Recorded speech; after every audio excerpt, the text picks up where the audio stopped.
Welcome to the Heartwood Reading Lodge craft kit. This video is focused on one of the elements that I've created to help us bring the story to life physically.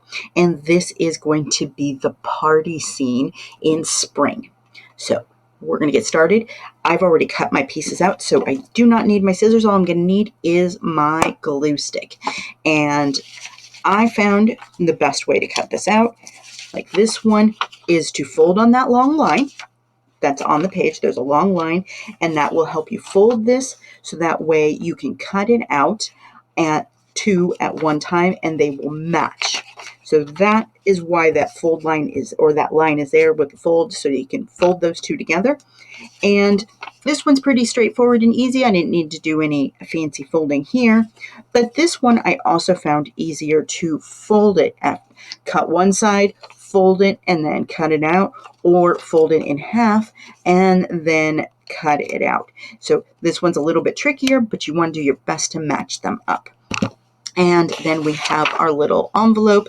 This one is pretty straightforward and easy. I'm going to set this aside because that's going to be our last step. And we're going to move these aside. And one of the things that I love doing is bringing books to life with crafts. And that is because it just makes the imagination a little more vivid. It helps kids, especially those who struggle with imagination. Having something physical can take a book to the next level.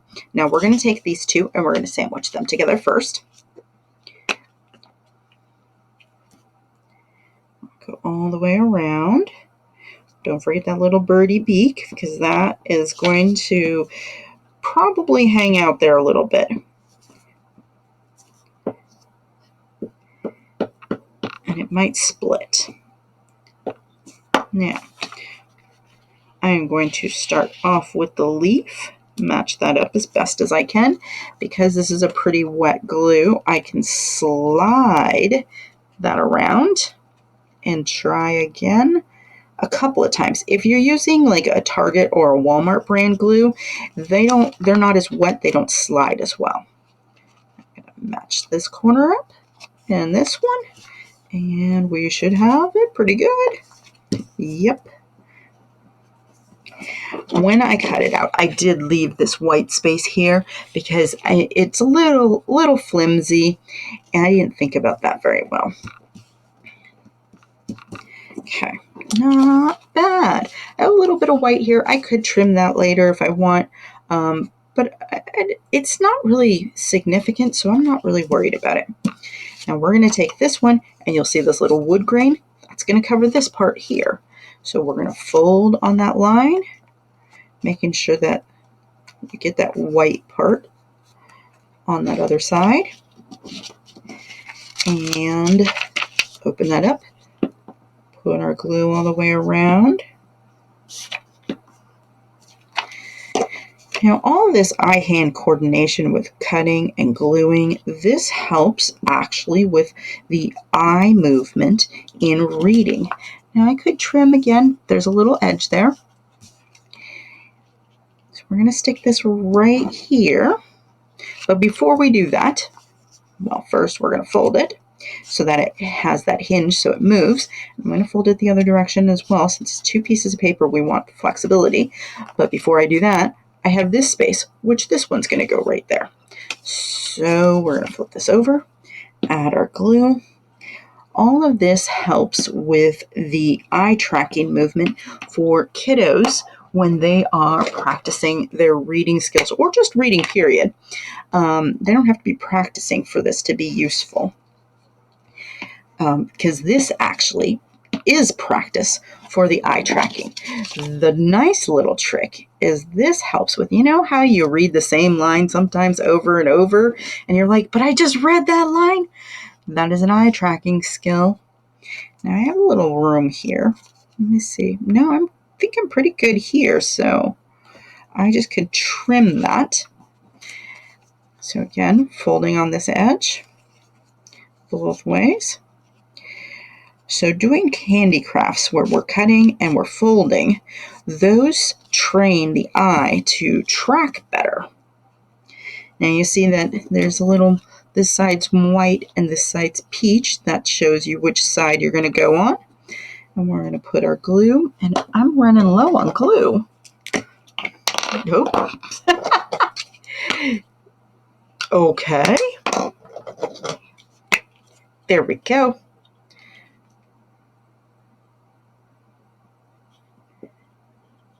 Nice, fresh, dark purple. That means I haven't used this one a lot yet.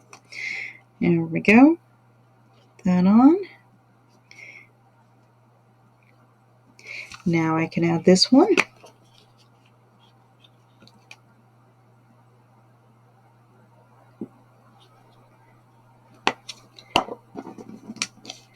Right there.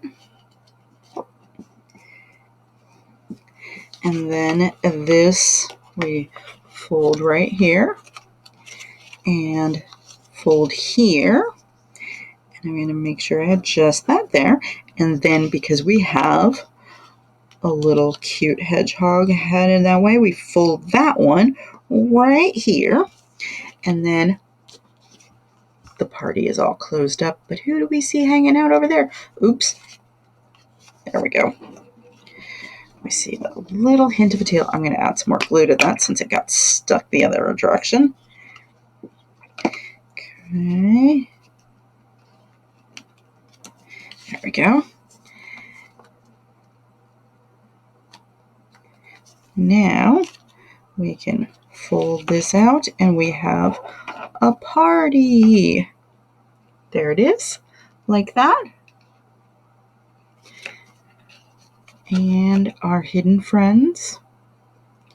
And of course back here we can put our favorite quote from the story or invent something. Now this will go inside our envelope. We have some light yellow lines to fold on.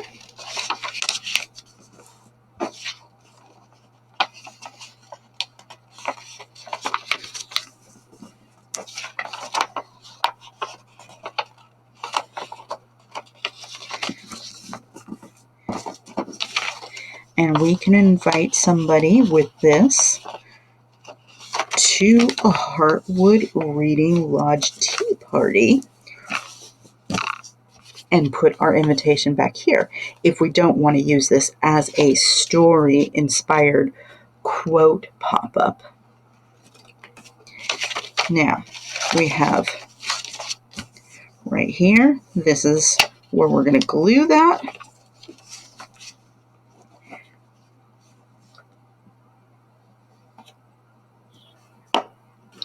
I have some crayon on mine because I've got crayon on my desk.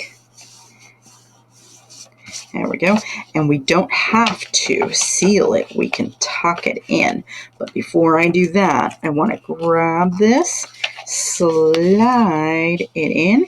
It even has enough room for the leaf. I made sure of that. And then lift, tuck. Oops. There we go.